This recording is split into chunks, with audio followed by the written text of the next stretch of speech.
This is a moment in Jewish history. Once I went on a tour of Tel Aviv with the talented tour guide Rachel Lazar, whom I featured on a previous podcast. She took us to Levinsky Market, a crowded, bustling street, and asked, "So who here knows who Levinsky was?" And of course none of us did. He wrote the world's first Hebrew science fiction novel. It was called Maseh LeEretz Yisrael Bishnat Tat, Journey to the Land of Israel in the year 5800. It was published in 1892 and describes a futuristic independent state of Israel with a Hebrew-speaking Jewish government. Because it was written in Hebrew and not many people spoke it at the time, it didn't do nearly as well as another book published 10 years later about a utopian Jewish state called Altneuland by the much more famous Theodor Herzl. We passed a sushi place, coffee shops, halva, spices, Yemenite food, and were treated to authentic burekas, noted to be the best in Tel Aviv, and I wondered if Levinsky himself would have imagined a street named for him to be like this. Now, the Hebrew date 5800 translates into the Gregorian calendar as 2040. That's only 16 years away. The State of Israel was founded in 1948, so if this book was written in 1892, that's 56 years before there was actually an independent Hebrew-speaking Israeli government. So let's look at the book and see what came true and what didn't. Keep in mind that in the 1890s, light bulbs had only recently been invented. Tel Aviv was not yet built, and the land of Israel was an underpopulated, underdeveloped third world region, where most of the people didn't even have running water, let alone electricity, and relied on wells and outhouses. This is the story of Elhanan and Yehudit, a newlywed couple who work as Hebrew teachers.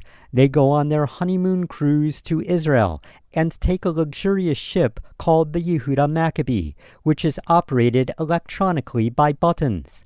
There's no fear for getting seasick since scientists have found a cure for it, and stormy weather is dealt with by a special machine that makes for smooth sailing. Let's read what our young groom has to say about Israel's capital city of Jerusalem in the year 5800. It was of the greatest beauty. Vienna on the banks of the Danube is a beautiful city. Paris is more beautiful, but Jerusalem is more beautiful than both of them. For who is like thee, and who can be compared to thee, daughter of Zion? This is a city of peace, where the Jews make peace amongst themselves, and the nations of the world make peace with the Jews and with one another. There is no bastion and no fortress, no wall and no cannon.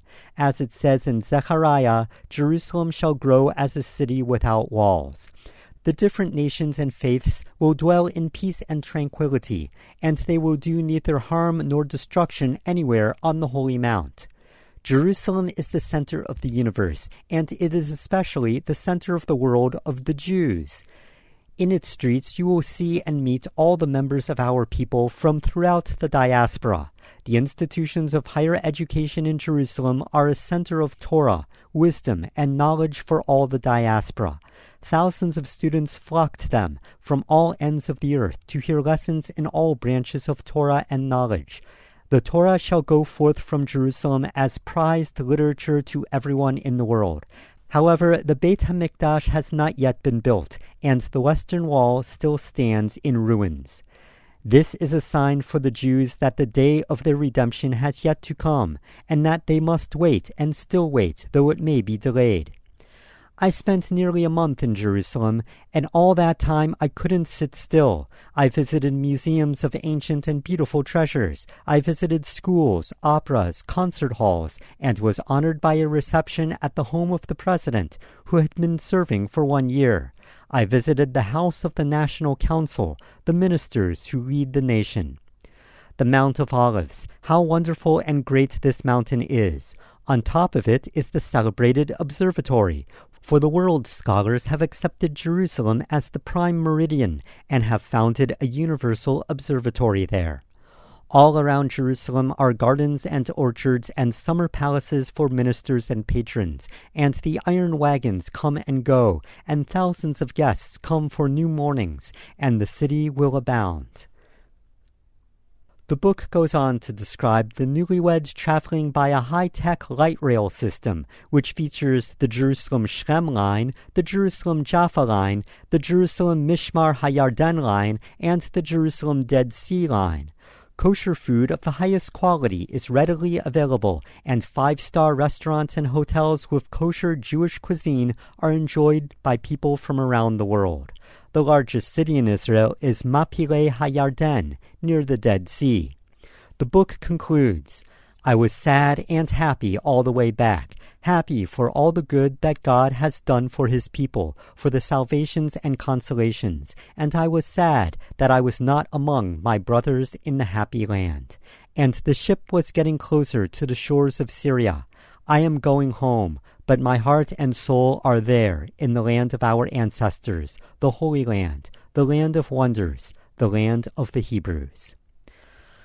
So how much of this is based on Lewinsky's personal experiences? Well, he did live in Israel for several months. His travelogues of that trip and others he took were very well received, as were his other articles. Elhanan Leib Lewinsky was born in 1857 near Vilna, in what is today Lithuania. He grew up with a traditional Jewish education and went on to study medicine in what is today Ukraine. The Russian pogroms put a halt to his studies, and he joined Hovevei Tzion, an early Zionist group. He worked heavily to develop Hebrew literature and promote Hebrew as a modern language to be used by all Jewish people, as opposed to Yiddish, and once got into a debate about it with Shalom Aleichem, author of the Tevye stories, which later became Fiddler on the Roof. But he nevertheless had an appreciation for Yiddish literature. He was celebrated for his series Thoughts and Deeds, which features the humorous Rabbi Karov, Rabbi Close Relative. Lewinsky was known for his warmth and generosity. He passed away suddenly at the age of 53, and his funeral in Odessa was attended by tens of thousands. So what would Lewinsky think of Lewinsky Market in Tel Aviv, packed with every imaginable food and Jews in various dress from different regions? I think he would have loved it. This has been a moment in Jewish history. Thank you to tour guide Rachel Lazar. Thank you to all the listeners, and Shalom.